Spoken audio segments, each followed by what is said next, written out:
phalanx of plenary expansions. Vasudev, Sankarshan, Aniruddha, and Pradyumna expands. Lord Sri Krishna is Vasudev, and Balaram is Sankarshan. So that's a short purport. Translation again. In the 19th and 20th incarnations, the Lord invented himself as Lord Balaram and Lord Krishna in the family of Vrishni, the Yadu dynasty. And by so doing, he removed the burden of the world. So here we're learning, of course it mentions in the purport, Bhagavan indicates Balaram and Krishna are the original forms. So lots of people, lots of people from India, you don't find too many people from America thinking that Vishnu is the source of all incarnations. But most people, a lot of people think Krishna comes from Vishnu. Vishnu is the source of Krishna. But here we see that they are the original personality of Godhead. First there's Krishna, and then Balaram is his plenary expansion. And in different places, Srila Prabhupada has mentioned how the only difference between Balaram and Krishna is that Krishna is black and Balaram is white. He's a plenary. Plenary means completely full expansion.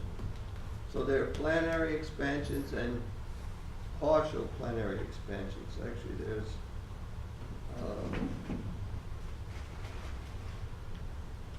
let me just go over the purport a little bit, then I'm going to go read a different verse.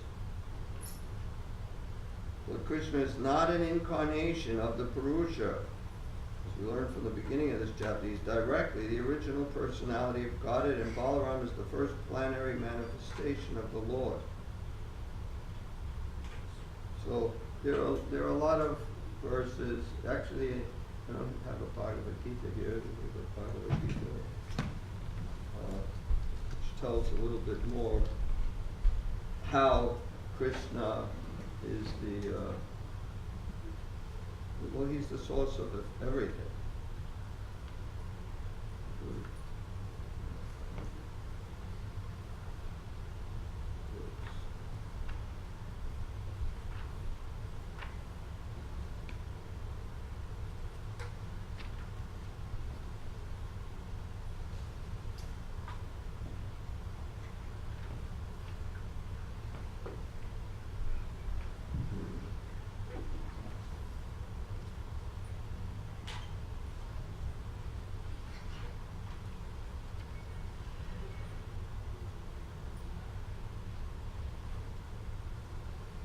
This is from the Bhagavad Gita 10:8. First of all, the verse is, I am the source of all spiritual and material worlds. Everything emanates from me. The wise who perfectly know this engage in my devotional service and worship me with all their hearts. And the purport, a learned scholar who has studied the Vedas perfectly and has information from authorities like Lord Chaitanya, and who knows how to apply these teachings, can understand that Krishna is the origin of everything in both the material and spiritual worlds. And because he knows this perfectly, he becomes firmly fixed in the devotional service of the Supreme Lord. He can never be deviated by any amount of nonsensical commentaries or by fools. I mean, sometimes people, especially somebody that's crazy, they're very convinced of something. And then they present it, they're so convinced. Example is like, there was a crazy man in an airplane once. Of course, nobody knows he's crazy because he's just a passenger in the plane. But then he's convinced that the pilot, co-pilot, are going to crash the plane, and he's even convincing other people. And he's trying. You've got to understand, because he's so convinced of it, and people start believing it. But then you find out the guy is just crazy. So sometimes people may be so sure of themselves and may be wrong because they're crazy. People were saying we're crazy, and Prabhupada had us, he wrote pamphlet on who's crazy, you know, because they're convinced, and they think we're crazy. We're convinced and we think they're crazy. So who's crazy? All Vedic literature agrees that Krishna is the source of Brahma, Shiva, and all other demigods. In the Atharva Veda, Gopal, see, so we can say these things, but people may not accept, people who are accepting the Vedas. But here, in the Atharva Veda, Gopala Tapani Upanishad, it is said, I'm not going to read all the Sanskrit to all these things, it was Krishna who in the beginning instructed Brahma in Vedic knowledge and who disseminated Vedic knowledge in the past. Then again in the Narayana Upanishad, it says, then the Supreme Personality of God, of Personality Narayan, desired to create living entities. The Upanishad continues. From Narayan, Brahma is born, and from Narayan, the Patriarchs. What? Patriarchs. The patriarchs. I think it's patriarchs. I don't think it's that. Patriarchs are also born. From Narayan, Indra is born, and from Narayan, the 8 Vasus are born. From Narayan, the 11 Rudras are born, and from Narayan, the 12 Adityas are born. This Narayan is an expansion of Krishna. It is said in the same Vedas, Brahmanyo Devaki Putra, the son of Devaki, Krishna, is the Supreme Personality. Then it is said, Eko Vai, Narayana, Asmin, etc. In the beginning of the creation, there was only the Supreme Personality, Narayan. There was no Brahma, no Shiva, no fire, no moon, no stars in the sky, no sun. Maha Upanishad 1. In the Maha Upanishad, it is also stated that Lord Shiva was born from the forehead. Put the light back on. Thank you. From the forehead of the Supreme Lord. Thus the Vedas say that it is the Supreme Lord, the creator of Brahma and Shiva, who is to be worshipped. And the Moksha Dharma,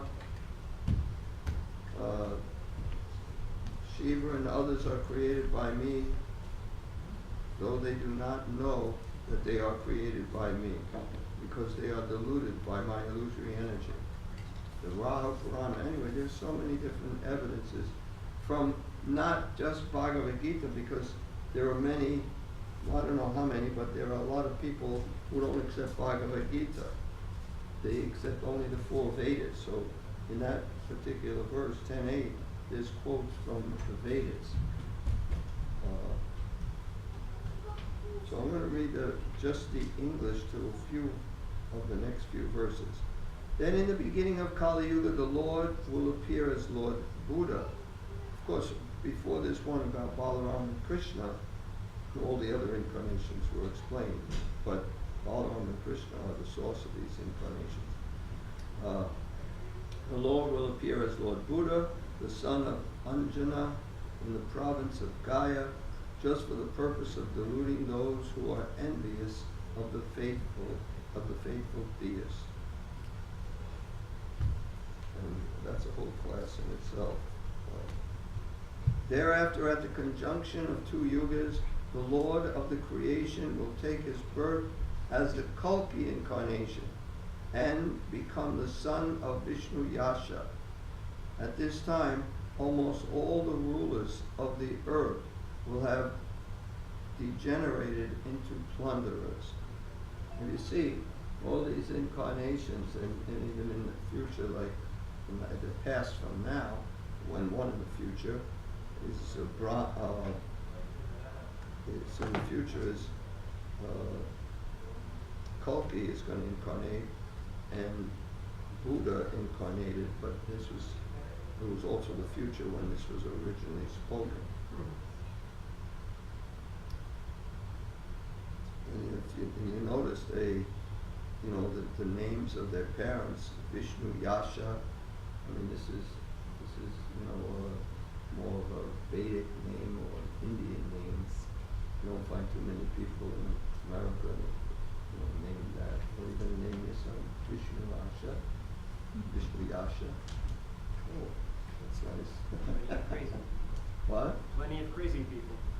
Yeah, well, that would be a very sane person. But most people in America are named, got American names. Actually, Jayadvaita Swami was asked once, why do all these incarnations appear in India? And he responded, for the food. What did you respond to? What? For the food. For the food. They like Indian food. I just wondered why they don't appear in Italy.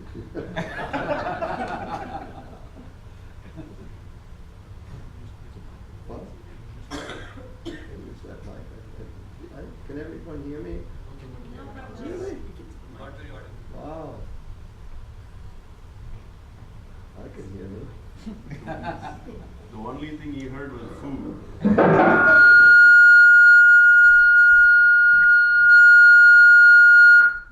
Can you hear that? That's audible. Can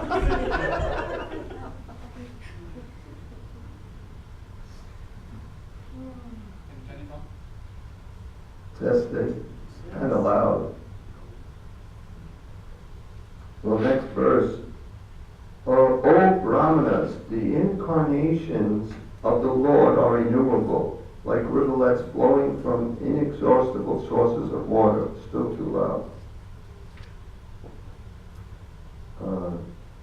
All the rishis, manus, demigods, and descendants of Manu, who are especially powerful, are plenary portions or portions of the plenary portions of the Lord. This also includes the Prajapatis.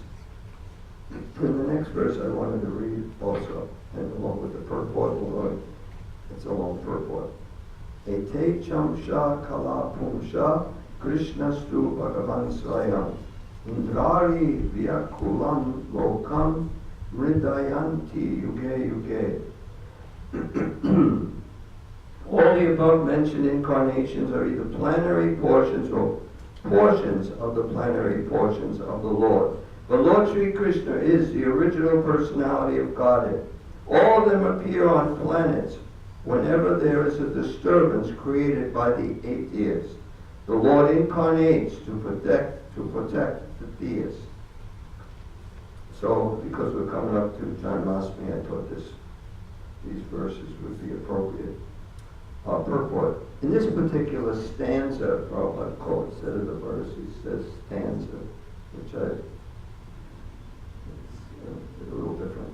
Lord Sri Krishna, the personality of Godhead, is distinguished from other incarnations. He is counted amongst the avatars incarnations, because out of his causeless mercy, the Lord descends from his transcendental abode. Avatar means one who descends. So he's listed along with all the other incarnations, but it doesn't mean he's one of them. One of the descends. He's an avatar, but he's the original. Let's see. All the incarnations of the Lord, including the Lord himself, descend on different planets of the material world, as also in different species of life to fulfill particular missions. Sometimes he comes himself, and sometimes his different plenary portions, or parts of his plenary portions, or his differentiated portions, directly or indirectly empowered by him, descend on this material world to execute certain specific functions. Originally, the Lord is full of all opulences, all prowess, all fame, all beauty, all knowledge, and all renunciation. When they are partly manifested through the plenary portions or parts of the plenary portions, it should be noted that certain manifestations of his different powers are required for those particular functions. So sometimes he descends himself, or a plenary expansion. This is not sounding so good. He just messes it up and runs away. That's not wrong.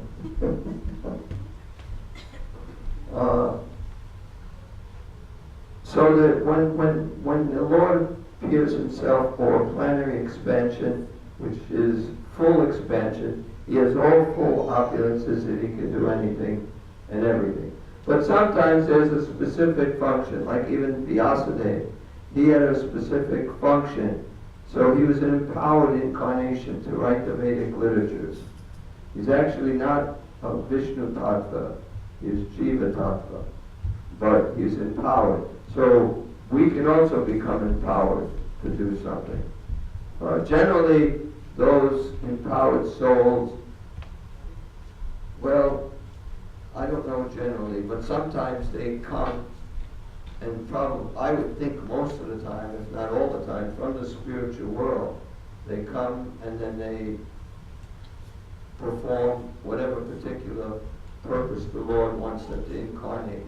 But also, one can be empowered in this lifetime. We may start out as just a regular karmi or sense gratifier, and then we may somehow become enlightened, and also then we can become empowered.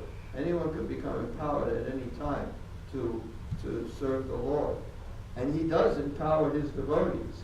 He even says, as you surrender unto me, I reward you accordingly. So as much as you surrender, you get rewarded. And that surrender is not just the body, but it's the mind surrendering. You have to be making an effort to think of Krishna, using your body, using your words, using your mind in Krishna's service. Sometimes it may be difficult to have our mind always engaged in Krishna's service, but we can certainly make a good effort to engage our body in Krishna's service. There's so much service to do.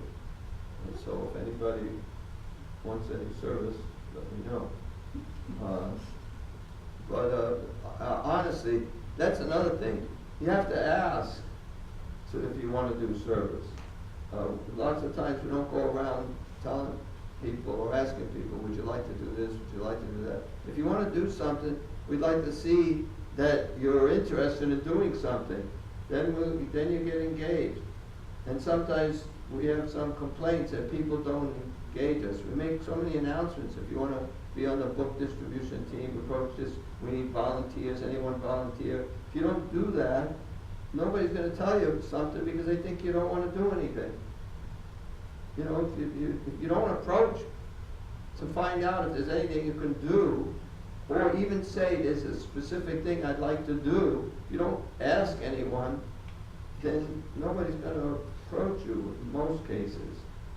You know, we have people sometimes staying over at the temple, and in the morning, or then the next day, we're doing all this service, and they don't do anything, and we don't ask them to do anything. If they ask, well, can I help? Then we give them something to do. You know, some people don't have to even ask. We get some people, they see there's dirty pots in the kitchen, they immediately just start washing them. And whenever they told them, no, don't do that.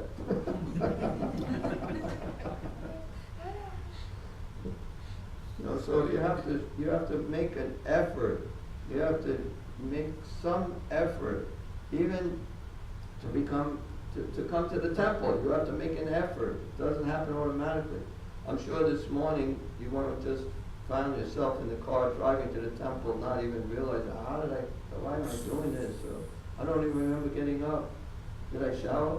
Well, you may have been thinking that way if you're still tired. But you have to make an effort to do these things. And as you can see, not a real lot of people are making that effort. So, as you surrender, you get rewarded accordingly. So, and you can become empowered. We can all become empowered. I read a very nice Vyas Puja many, many years ago by Yasomati Nandana, explaining, or maybe it was somebody else, it was another person maybe. Because Yasomati Nandana wrote some really good ones too. Yeah, but this was written by, I think it was Hari K. But I really liked it because he explained, we all see Prabhupada as, Krishna sent him down here to do this mission. But he was writing how we in one sense shouldn't see that.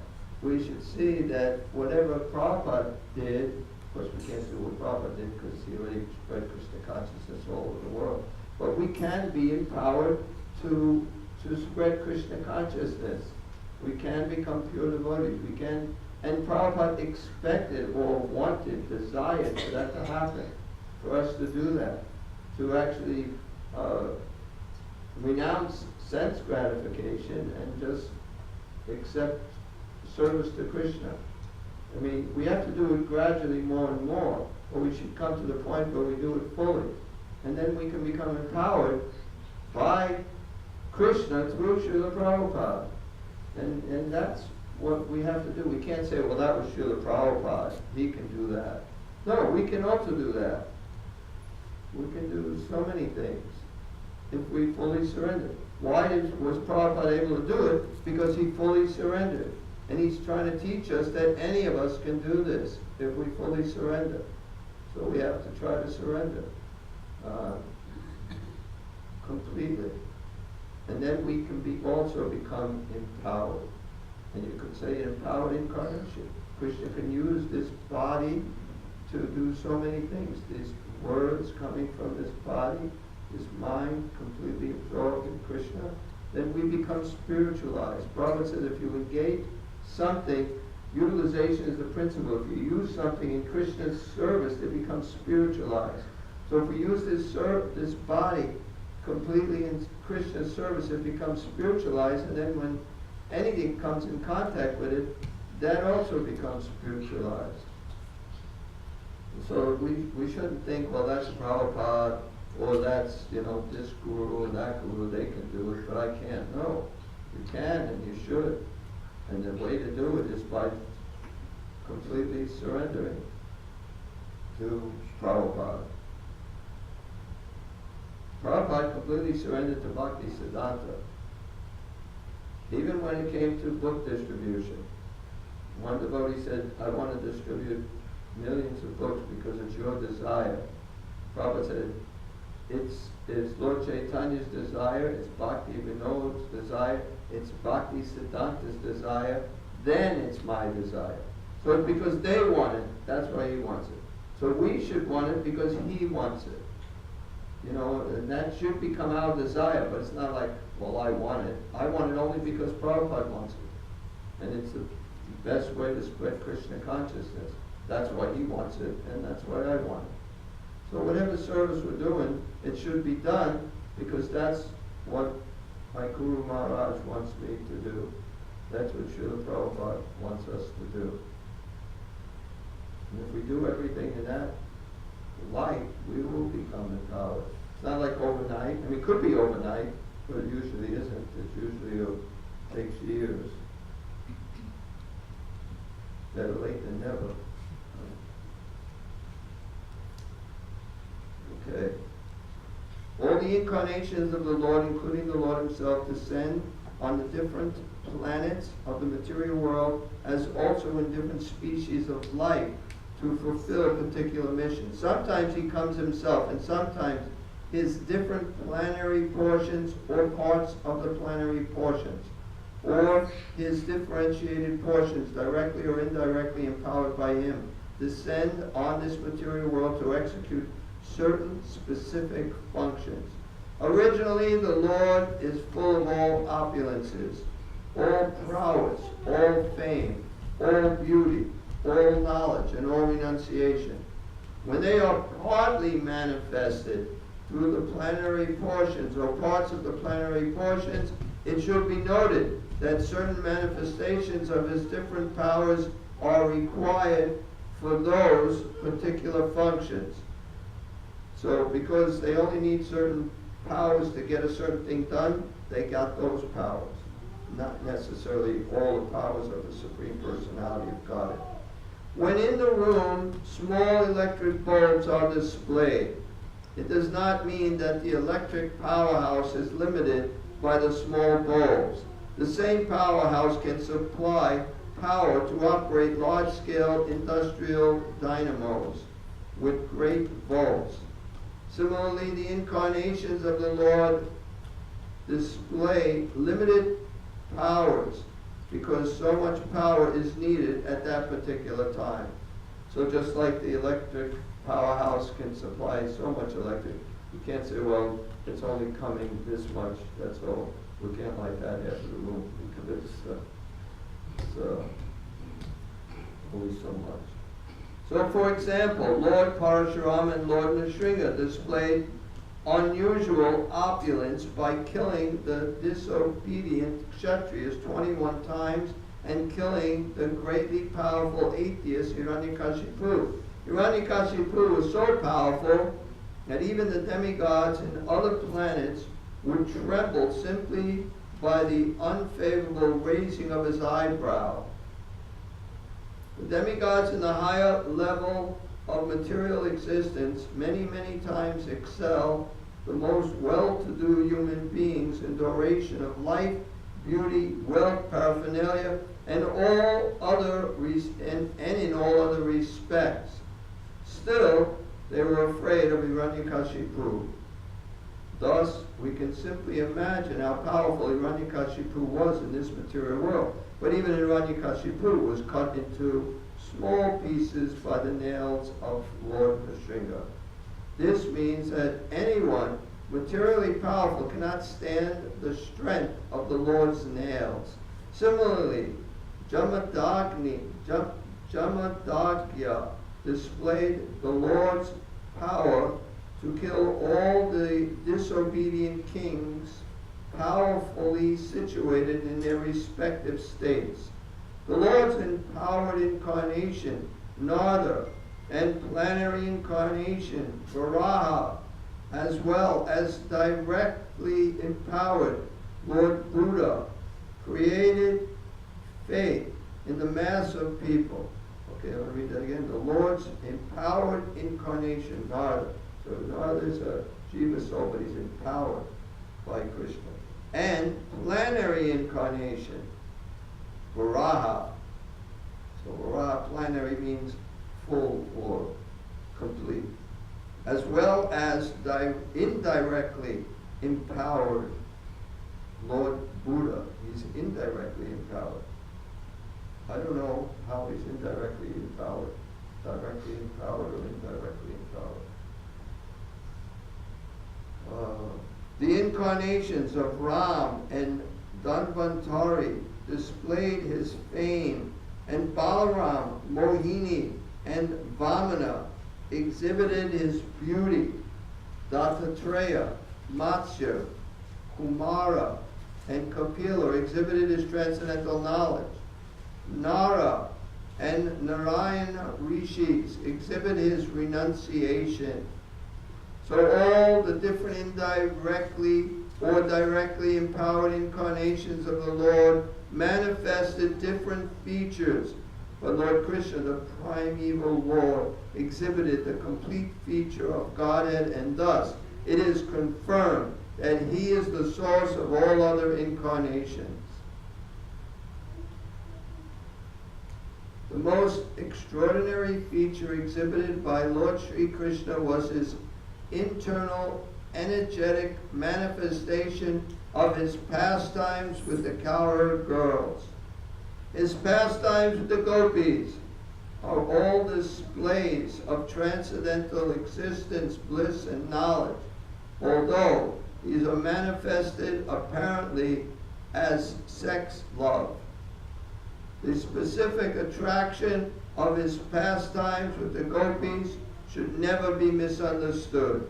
The Bhagavatam relates these transcendental pastimes in the 10th canto, and in order to reach the position to understand the transcendental nature of Lord Krishna's pastimes with the gopis, the Bhagavatam promotes the student gradually in 9 other cantos. So we have to, in order to understand the 10th canto, you have to first read the first 9.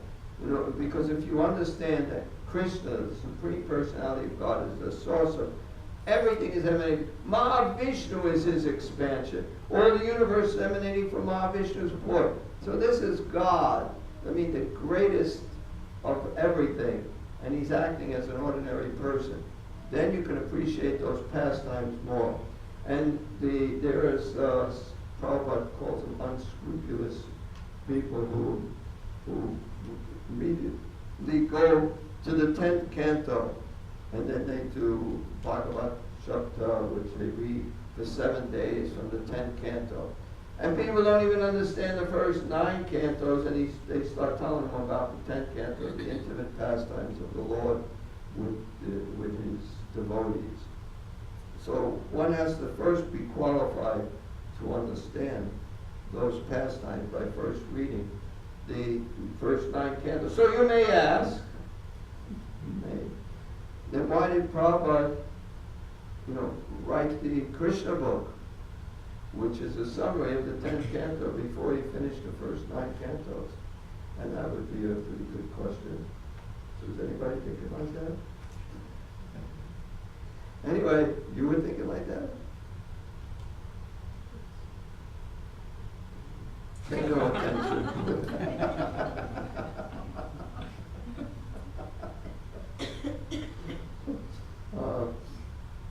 One reason he did that is because he wasn't sure if he was going to live long enough to do the 10th canto, and he thought it was very important. And the other is he wrote it in such a way so you're not going to misunderstand. He puts the whole philosophy in there. There's the children's version, which they mainly take out all the philosophy. They just give the stories. Do you have the fan on in the kitchen?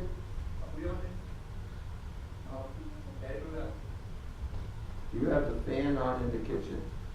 Not sure, Prabhuji, I need to check that. I'm going to check. Because I can smell everything up here. It seems like you don't have the fan on.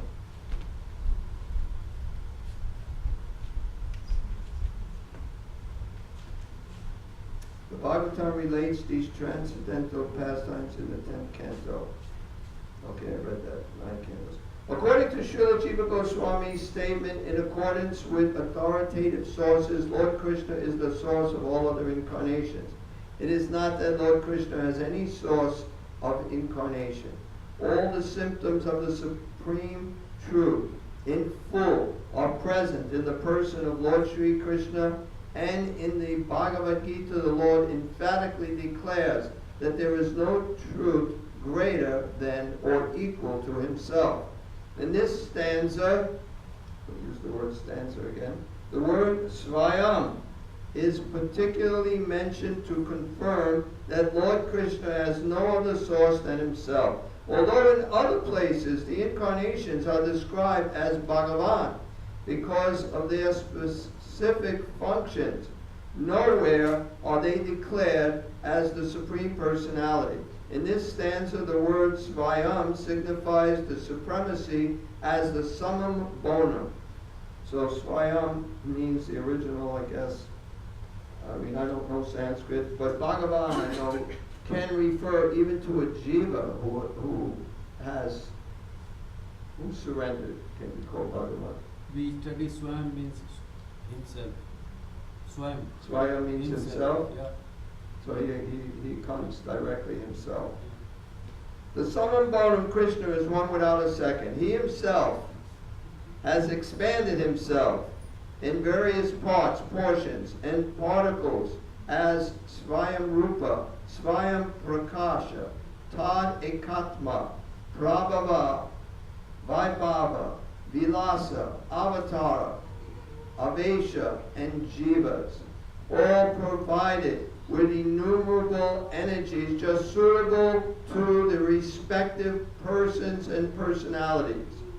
Learned scholars in transcendental subjects have carefully analyzed the summum bonum, Krishna to have 64 principal attributes, all the expansions or categories of the Lord possessing only some percentage of these attributes. All the expansions or categories of the Lord possess only some percentage of these attributes. But Sri Krishna is the possessor of the attribute 100%. and his personal expansions, such as Svayam Prakasha, Tad Ekatma, up to the categories of the avatars, who are all Vishnu Tattva, possess up to, how much, what percent?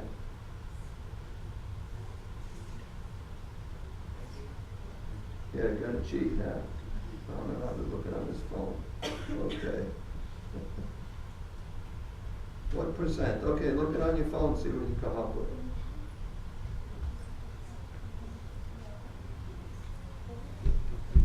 What? What? What?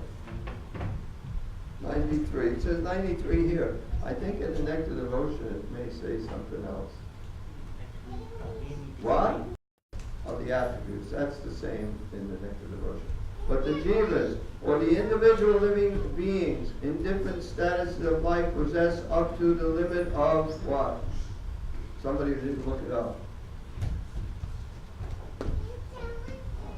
78% of the attributes. In the conditioned state of material existence, the living being possesses these attributes in very minute quantities, varying in terms of the pious life of the living being. So we can have up to 78% of the qualities of God. That's the most. But that's only when we're fully surrendered.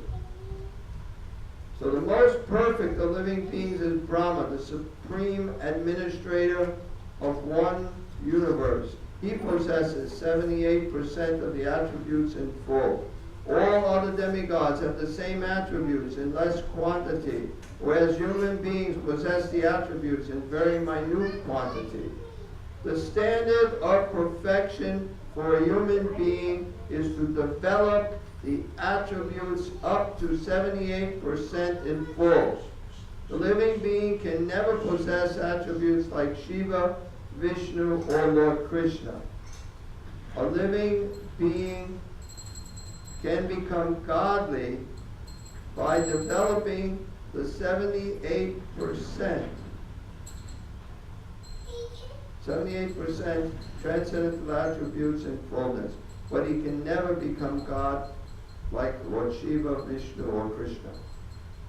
He can become a Brahma in due course, but that's the most we're going to let you get up to. The godly living beings, who are all residents of the planets in the spiritual sky, are eternal associates of God in different spiritual planets called Haridam or Maheshdam. The abode of Lord Krishna above all spiritual planets is called what? Okay, we got one there. Krishna Loka or Goloka Vrindavana. And the perfected living beings, by developing 78% of the above attributes in fullness, can enter the planet of Krishna Loka after leaving the present material body. Well, that's the end of the purport. It's a long purport. I'll read the verse again. All of the above mentioned incarnations are either plenary portions or portions of the plenary portions of the Lord. But Lord Sri Krishna is the original personality of Godhead. All of them appear on planets whenever there is a disturbance created by the atheist. The Lord incarnates to protect the theist. So the Sanskrit, Ete Chamsha Kala Pumsha, Krishna Stu Bhagavan Swayam. That part, Prabhupada quotes Krishna Stu Bhagavan Swayam a lot. Means he's the source of all the incarnations. So, does anyone have any questions? Yes, Russ. So, is Vyasadeva the literary incarnation of God? Yes. So, I think you said that he is Jiva. power Jiva, Yes. like us. So 78%.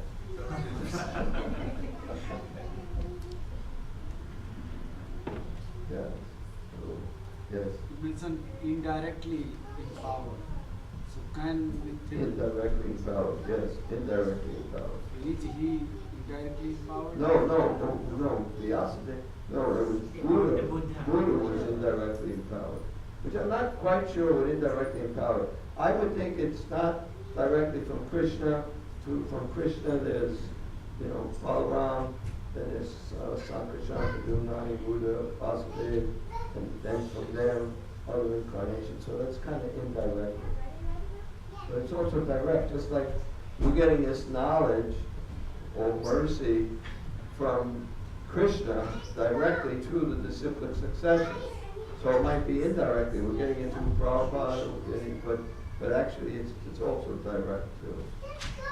Maybe because he came and to stop the Vedas, that could be the one reason to say indirect. I would think not. That's what you're supposed to do. The people were using the Vedic literatures to perform, to kill animals. So it was, rather than try to tell them that's not what the Vedas is about, the Vedas are just, they said just don't, the Vedas, just don't even follow the Vedas. Just follow me. Give up the Vedas. So then he can get them and practice ahimsa, non-violence. It's easier. Like if you have a kid who's saying why it's okay to do a certain thing because he quotes from something or other, so just forget that. Don't accept that. Give that up. Just stop doing this stupid nonsense. Then later on you can understand how, which is what happened. Later on, Lord Shiva appeared as who? Shankaracharya. That Shankaracharya came and preached clouded Buddhism. Preached basically the same impersonal stuff as Buddhism. But he used the Vedas to present his arguments. And then Lord Chaitanya used it because he got people back following the Vedas, and Lord Chaitanya defeated them and told the true meaning of the Vedas. So it was a whole system. So Buddha's, that's what he was supposed to do. But he got them to give up killing animals. Almost the same thing with, not almost the same thing, but similar. Vasudeva, Devaki, Vasudeva promised Krishna that I'll bring all the kids to you. Because right now, he had to try to save his wife. So yes, that's the most important thing. So if we have any kids, I'll bring them to you, and you can do with them whatever you like. And Vasudeva's word, not like our word, because we would promise that, and we certainly wouldn't do that, and I think it's perfectly right not to do that. You meet some madman, and there was remember something in the news once, some crazy guy had a whole bunch of kids and had a teacher with kids and had a gun and was going to kill kids and she somehow talked him out of it. Well, for now, just let them go and then we'll have them come back. Well, I don't know what she told him exactly, but she lied to the guy. There's no one got upset that she lied to him and saved all the kids. Oh, well, you lied. You shouldn't have lied. But in this case, Kamsa knew his word was good. And he also thought that, number one, if the eighth son of Devaki is going to kill Kamsa, then I know that my wife is going to live because and she's going to have at least 8 kids. And the eighth son will kill him. But if not, for the time being, I have to first save her. So he tried different ways first. That was his last argument, that he would give the children. So sometimes it's necessary to do something that's not really good, but it's a last resort. So the last resort was for Lord Buddha to get them to give up the Vedas in order to stop killing the animal. He weighed the situation out and he saw it's not going to be possible because they're too stupid, But we accept the Vedas, but we don't do it. But it says here we can do it. Okay, don't accept the Vedas. Give them up.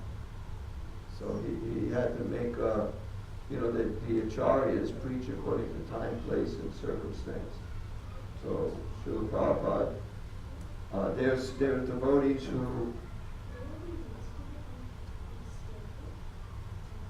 who say, I mean, I don't want to get into this too much because, but basically, Srila Prabhupada says we were in the spiritual world, and then we fell down from the spiritual world. And then there's others who say we were in the Brahma Jyoti, we were never in the spiritual world.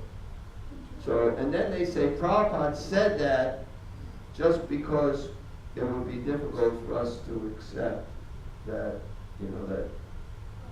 that I didn't do anything and I'm suffering here. Why did I have to suffer?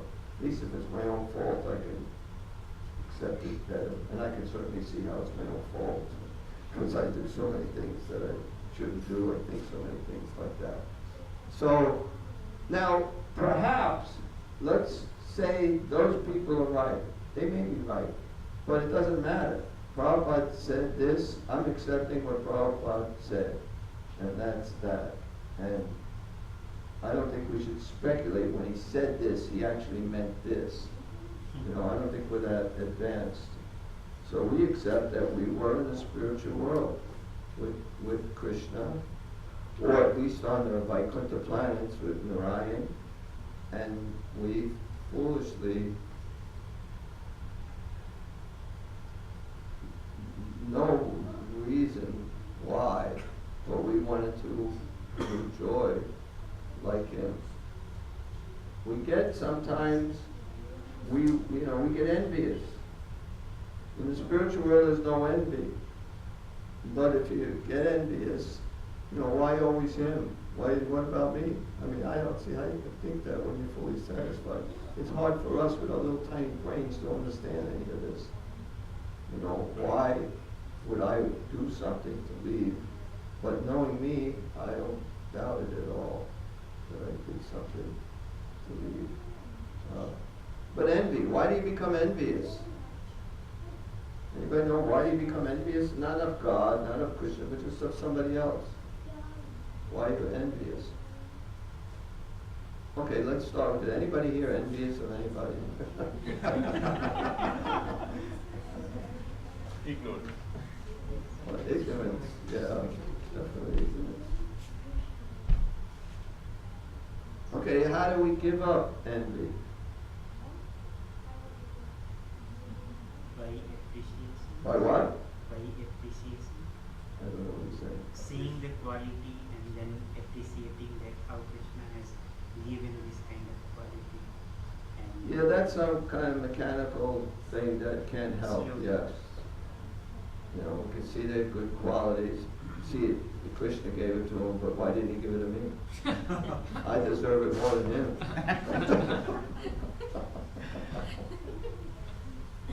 I think I could do it better than him too, if they gave me the chance. But they're all envious of me.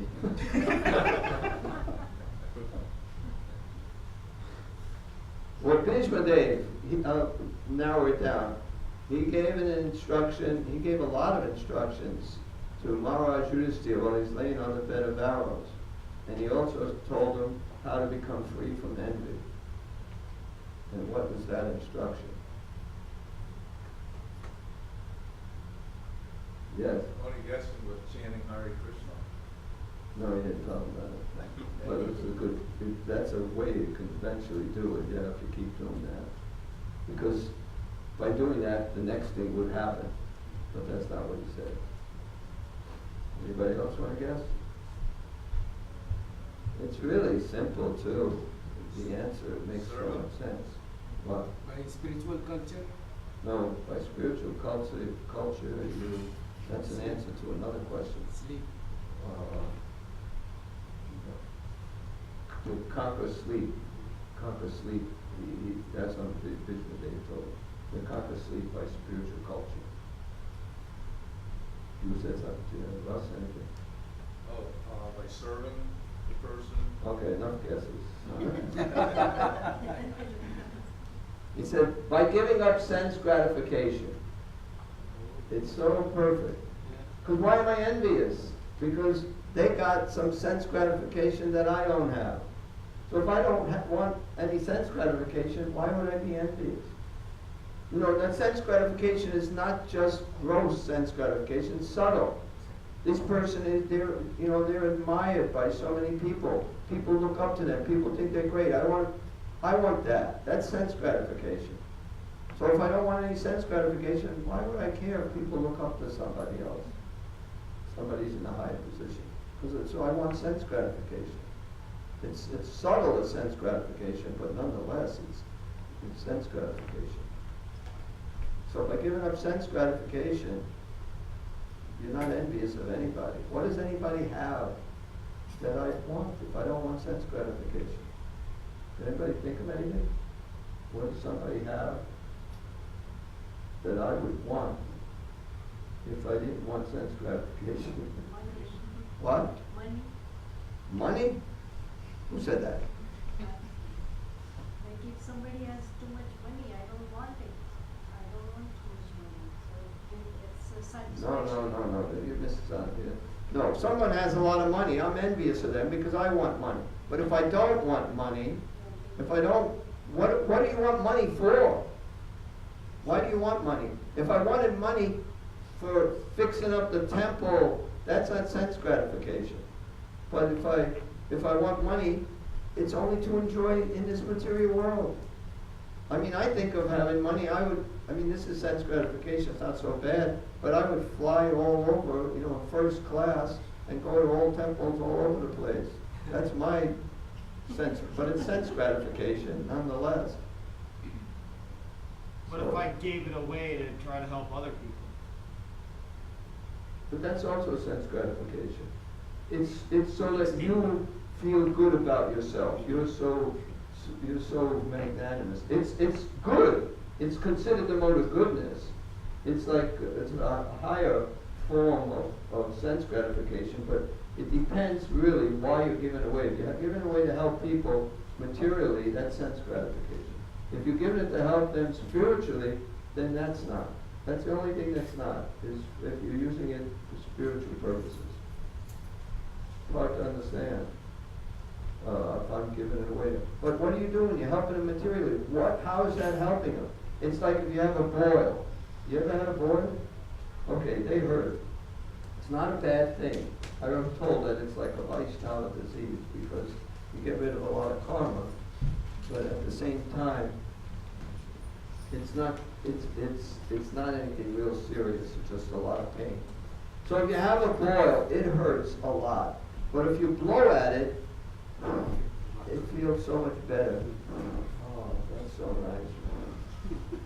But it doesn't help anything. What's blowing at a boil gonna do? It doesn't really help. If you want to help them, you really gotta cut it open and suck out all the pus. We used to do with you heat a bottle and you put a bottle on it and then it sucks it out. And you gotta wait till it gets to a certain point. You can't do it. Anyway, I don't want to get into whole boils, but the point is, if you help someone materially, you're not really helping them, because then what happens? Then they're in the same situation again, either in this life or the next life. There was a test. One man wanted to do this, and he got somebody to donate the money to do this. They got someone off the street, a street person, a homeless person, who is not an addict, not a drug addict, not an alcoholic, they're just homeless. And not completely crazy, not crazy. They had certain qualifications. So they find a man like this and they give him $100,000. And they also give him opportunity to take classes and learn how to do. After a few months, he was back on the street again, homeless. He bought his friend a car, he did all these nice things, and he's home. It's like, so how did that $100,000 help him? What did it do? It just gave him he's back, that's his karma. But if you want to help someone, if you help them spiritually, then they don't take another birth. Then they don't come back again. So you can help them temporarily. Temporarily, you help them for a little while. Another example is, I had this realization when I was in Calcutta. I saw these people at night, families, like a woman with her kids, all sleeping on the street. And when me and Jiva, it was starting to get dark, we were walking, and there's a rat running by, and Jiva got scared, and the lady laughs like, it's only a rat, you know.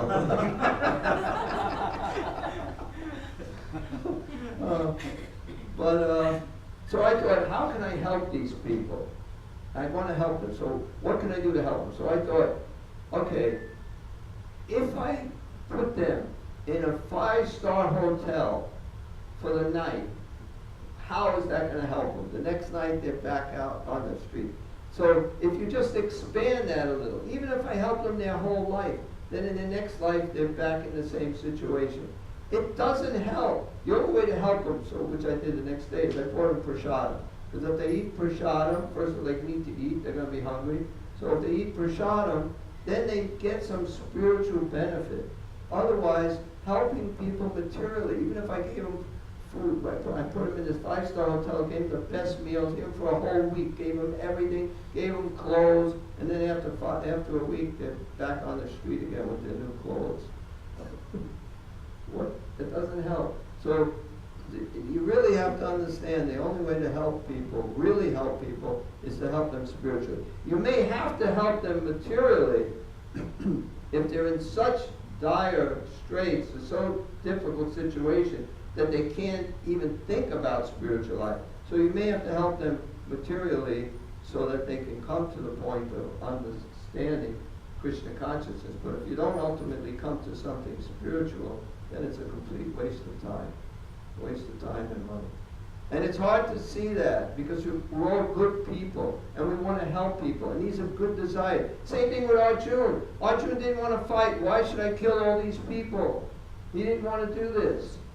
And you know, when I first read the Bhagavad Gita, I was 100% on Arjuna's side in the beginning of Bhagavad Gita. He was so great, and Krishna is trying to convince him.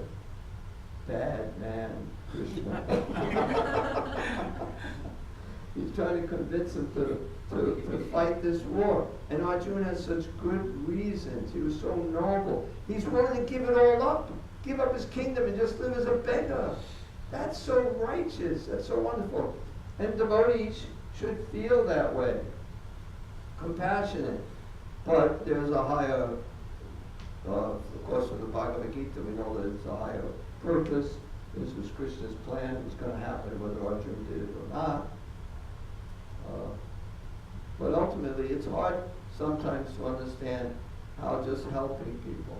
And if you help people, like some bum on the street asks for, there's a guy here, they have a sign, him and his partner, two of them, and then I even see a woman out there in Glastonbury, going onto the highway, they have a sign, I'm not a bum, I'm homeless, I'm not a bum, give money, something or other. If you look up bum, it means a homeless person. So you are a bum. You may not be a drunken bum, but you're a bum. If you know the definition of bum is somebody who lives on the street. That's called a bum. So that's the first thing wrong. And second thing is, who knows what he's going to do with this money? They're out there all the time. I have no idea how much money they make, but it must be a pretty good living, or they wouldn't be doing it over and over. And now he's got a franchise. He's got 2 other people doing it with him.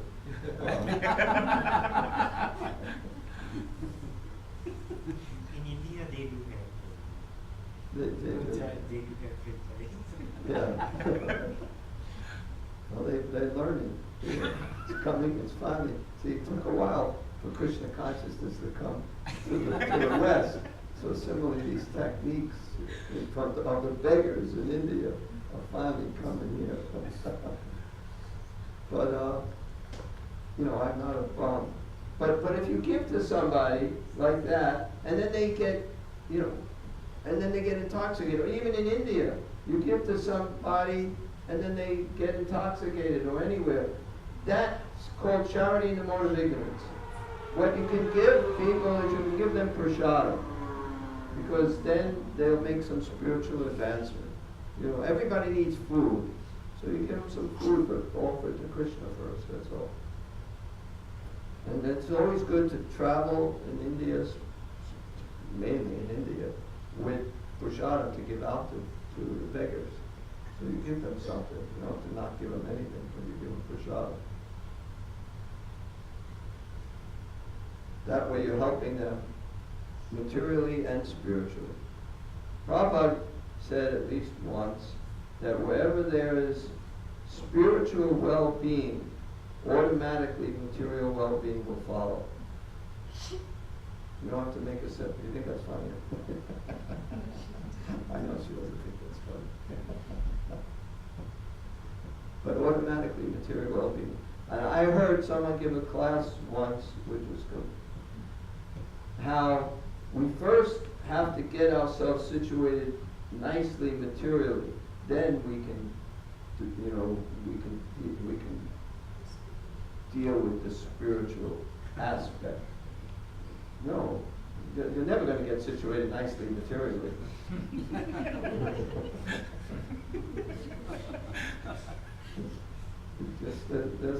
Just waste your whole life trying to do that. Who gave that class? What? Who gave that class? I'll tell you privately. It wasn't here, it was in Boston, so if that gives you some relief.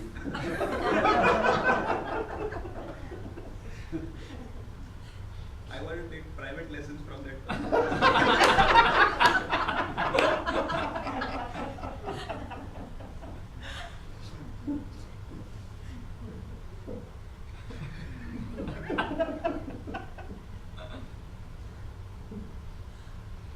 Yeah, I think at least if you got one thing accomplished, that would be good.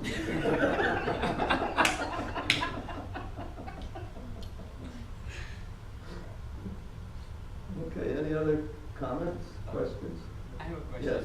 During the class you said that you can at least serve with your body. That's what you mentioned. Yeah. So sometimes while bodily serving, mind is still not there. Right. There are, at least in my personal case, Everybody's case. envy, pride, lust, all the enemies come. So what is better? To engage your mind and consciousness completely, or just keep continuing with body and still thinking? Okay, if you engage your mind and consciousness completely, your body is going to be similarly engaged. That's certainly better. But we're not on that platform. But you can go the other way too, by constantly being engaged. And when you see, Krishna says, when your mind wanders, to bring it back under the control of the self. So when you notice your mind is on something else, you got to bring it back. Okay, I'm doing this service. I'm doing it for Krishna. What am I doing? I'm cleaning my heart. Krishna, help me. I can't do this without you. Help me so the stupid mind doesn't keep doing. That's meditation. We have to work on it. And constantly, whenever you notice, you have to bring it back. I mean, I remember thinking about driving. Like your mind. Okay, I'm chanting japa, and then all of a sudden I'm thinking about something, just something, nothing to do with anything. And then I remember thinking, okay, let me figure out, how did I start thinking of this? This is, so then I go back. I thought of this and this, and then like there was a little deviation, and then it goes to another, and it just takes you way off track. And I thought about like I'm driving to Florida down 95, and then all of a sudden I find I'm somewhere else. I got off the exit, and then I got off, turned here, went there. Now I got to go back, and I go back, and I start again my trip, and then I go off again, because that's like what we're doing. We're trying to go to Krishna, and we're just getting off at every single exit, and just wandering, and then finally we realize, where the heck am I? And then we got to bring it back, and get back onto that highway, and continue with our journey back to Krishna. So we have to just keep doing that every time we see it. And you're not going to see it right away. It's not like you've seen it as soon as you get off the exit, then you can just get back on. You get off, you turn here, you go there, go to this there, see these stores over here, and then you say, where am I? So then when you get to the point of where am I, that's when you've got to bring it back. I got to think of Krishna. So it's a struggle, it's work, but it's actually very satisfying work when you actually come and you surrender. That's surrender. When you come and bring your mind back on